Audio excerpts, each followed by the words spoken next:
Hello units. Today we will discuss about rare head types. So the very first one is type L, guys. So the type L is very similar to type A. We already seen type A, right, in previous lectures. So this type L is very similar to or reciprocal to type A, guys. If you observe here.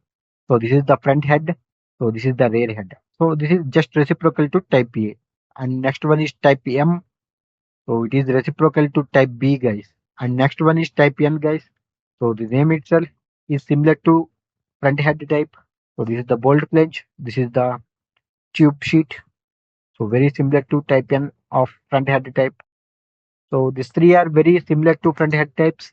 And next one is type P, type S, and the type T, guys. So these three are generally floating head designs, guys.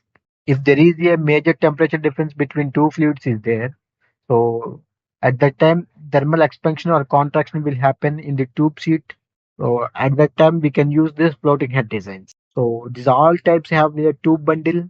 So which floats on the floating head. So you can observe here, this is the floating heads inside this. So in type P, there is a gasket provided here to prevent the leakage between shell and tube side, guys. So this is the major advantage of type P. So in this type S heat exchanger, we have a backing ring around the tube sheet here you can observe. So which provides additional support for this tube bundle.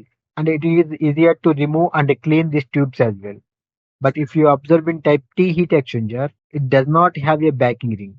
Instead of this, the tube sheet is directly extended to the flange and bolted directly to the tube sheet, guys.